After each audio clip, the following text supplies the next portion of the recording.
Hey everybody, it's August 4th, 2014. Time for another viewer comments. But before we get to your comments, just a quick update on how the channel is doing. This last month I picked up over 100 new subscribers, 4,000 views, and about 43,000 estimated minutes watched. So thanks for you guys tuning in, and now we'll head on to our viewer comments. We'll start off with Euro Truck Simulator. Comments from Heinz. He says he got this game on Steam Summer Sale and can't stop playing it. In July for EU and then for August, US American Truck Simulator California Starter Pack is coming out for about €20. The California map would be extended to other states after release. Can't wait to drive this huge American trucks. Maybe you'll have to take a look at it too. I'm really looking forward to Euro Truck Simulator moving to the Americas as well. It looks like it's a lot of fun. Heinz goes on to ask about, he always thought that US alcohol content limits were very low, wondering that some states allow 0.08%. Here in Australia, the limit is 0.05%, which is also too high in my opinion. You really should drink absolutely no alcohol when driving any vehicles apart from bicycles, like your video shows very well. Keep up the good work. Well, I tend to agree with you. In most states, actually, even though there is a legally intoxicated limit, you can be pulled over and arrested for driving while intoxicated or driving under the influence of alcohol at much, much lower alcoholic contents. For example, in Washington State, if you have any measurable amount of alcohol in your system and you're driving erratically, you can be pulled over and arrested for driving under the influence. On my return to Kerbal Space Program, Frank Finster says, and back he is. Thanks for staying by the flag. I really liked your old series, and I am looking forward to seeing what you are up to next. Cheers. Craig Hawkins also says, awesome to see you doing KSP videos again. I love the new channel.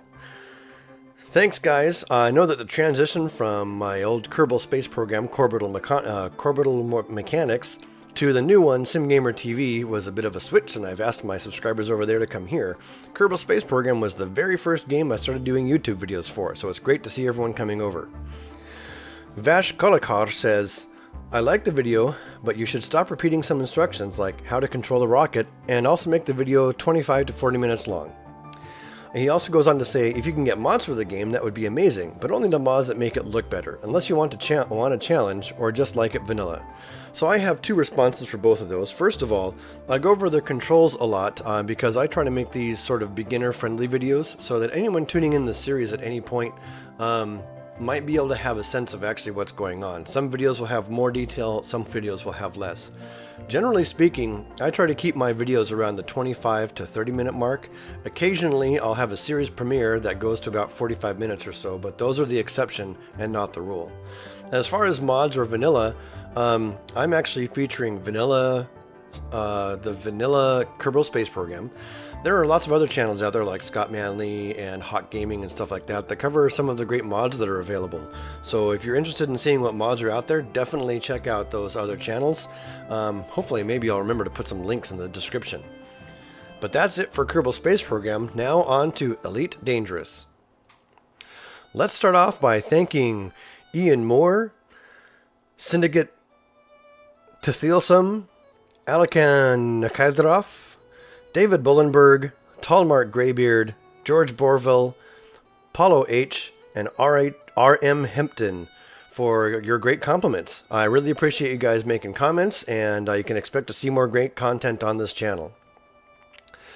Carvine1 says, what a way to end someone's last day on premium beta, jumping on them when they least expected it. Yeah, I usually don't play like that because it can ruin someone's day, especially in premium beta or beta when things are in flux. But it was the last day of premium beta. There was a huge conflict going on around the Allen station all over the place all weekend long. So I figured I'd just join in the action and mix it up a little bit. Bruce Chandler says, where's the next video? Have you been playing with Star Citizen yet? I've already bought a couple ships. I've purchased 2 RSI constellations. A fool and his money are soon parted. Each video for Elite Dangerous is now coming out on Fridays for the standard beta. And for me, with my limited time and wanting to feature things on YouTube, I don't actually have the time and space to get into Star Citizen.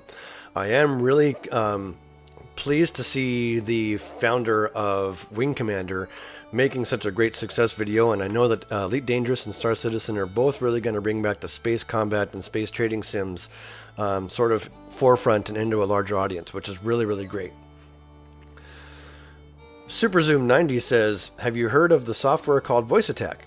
If not, you should check it out. It lets you map keys to voice commands. For example, you could say launch and could map throttle up and retract landing gear to that voice command. So yeah, I've seen lots of videos on Voice Attack, and it looks like pretty cool stuff. I don't actually need them because I prefer to use the voice commands myself. Though some of those players out there that like a little bit more immersive aspect of a ship that might respond to sort of voice commands can really find it useful. Dennis Cooney and Incognite Infidel says that the music is perfect for Elite Dangerous, and that music at the beginning sounds like music from Firefly. The music is actually from a group of people that did some parody songs, some fan works basically for Firefly, and released them going around Ren fairs.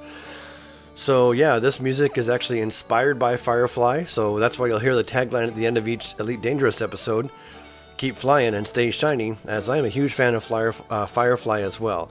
And the music really does suit the series. Legion asks me, what joystick throttle combo do I use? Well, here's a picture of it. I'm using an old Aviator 01, an old one. That's from like 2 or 3 years ago.